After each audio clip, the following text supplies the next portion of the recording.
Hello student, welcome to the online tutorial session. Today we will discuss about the different type of network topology. So in earlier video I have explained there are two type of topologies available. One is a physical topology and one other is the logical topology. So under the physical topology I have explained there are 5 different type of physical topologies are available: bus, ring, tree, star and mesh. But here you can see another one type of topology, that is the hybrid type of topology. So this topology is actually out of syllabus, this one, but still I will discuss about this topology also in this lecture video. So you can say all over there are 6 different type of topologies available under the physical type of topology. So today we will learn about the first topology, that is the bus topology.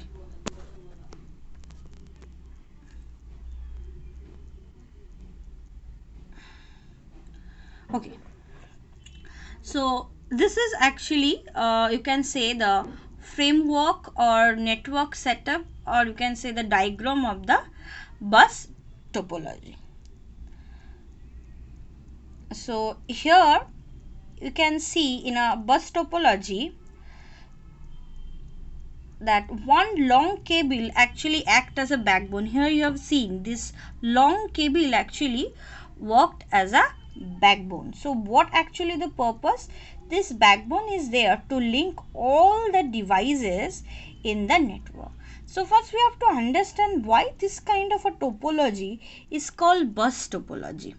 What is actually the purpose of a bus? That is, public transport is available. So this bus will halt in each and every stop. They will pick up the passenger and they will drop the passenger according to your destination. So here also same thing is happening. This cable wire, this is worked as a backbone, or you can say the bus, and it is connected with the other nodes or the terminals. From here it will pick up the information from the sender and it will give it back to the receiver end. The same kind of a process actually is occurring over here. So that's why this kind of a topology is called the bus topology. So how we can explain this type of a topology? The nodes are connected to the bus cable by the drop line and the tap. So here this drop line, you see this drop line, and this one tap is also there. Okay, a drop line is a connection running between the devices and the main cable. So what is the use of a drop line? This drop line is a connection of running between the devices and the main cable, and the tap is a connector that either supplies into the main cable or puncture the sharing of the cable to create the connect with the metallic core. So like what if you are in case of you have the if you close the tap, then what will happen? You will not able to get the water supply. If you open the tap, then you will get it the water supply. So here same kind of a scenario is happening in the in the main cable.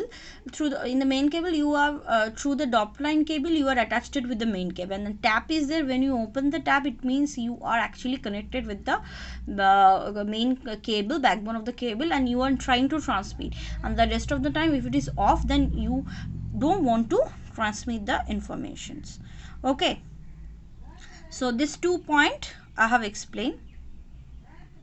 Next, that when the node wants to send a message over the network, it puts a message over the network. All the stations available in the network will receive this message whether it has been addressed or not. So whenever any devices want to transmit the data, it will send the message that I want to send the message, and then each and other devices apart from this particular sender, rest of the devices will see the message it is for this particular device or for others. Okay, the bus topology is mainly used in the 802.3 Ethernet or 802.4 standards networks also. Okay, So the configuration of the bus topology is quite simple as compared to the other topology. So this backbone cable is considered as the single line through which the message is broadcasted to the all the station. Okay. So the most common access method of the bus topology is CSMA, that is carrier sense multiple access.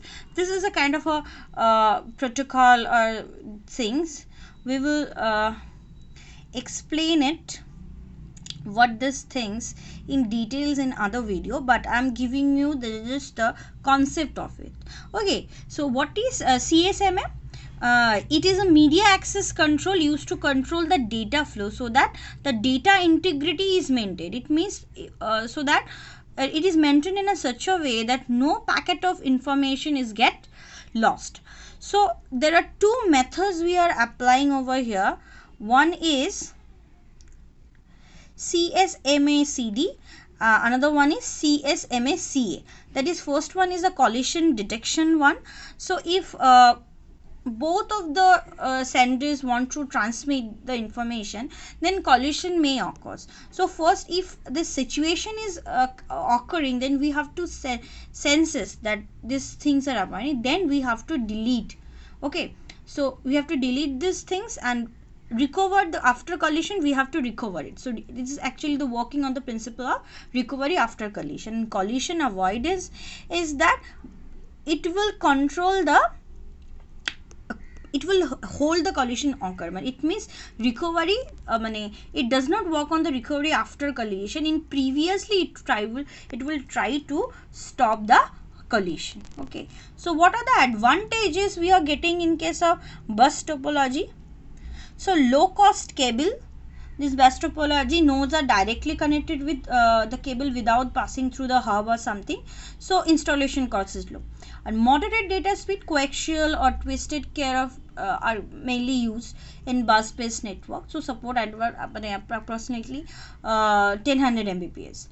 So familiar technology. The bus topology is a very familiar and the popular one, as the installation and the troubleshooting techniques are well known.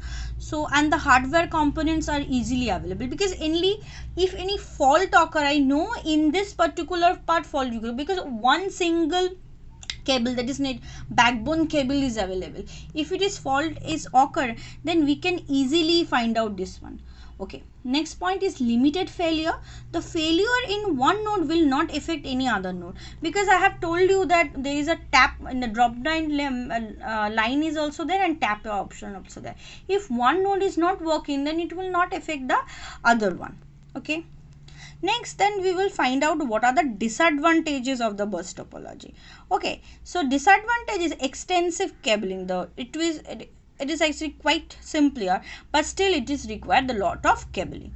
Difficult troubleshooting and special equipments to determine the cable fault, because it is depending upon the cable wear only. So we have to find out where is the fault occurrence. Single interface. If two nodes want to send the message simultaneously, then signals of the both of the nodes are collide with each other. That is a drawback. So both of the nodes cannot transmit at the same time. Next one is the reconfiguration difficulties, that is adding new node to the network. It slow down the network. So already it is set up this one single path is used for suppose 4 or 6 nodes, but again if you are actually added another more, then it will be a headache for this network. So annotation, that is annotation is the loss of signal leads to the communication issue. So repeaters are used to regenerate the signal. Thank you student. I am ending.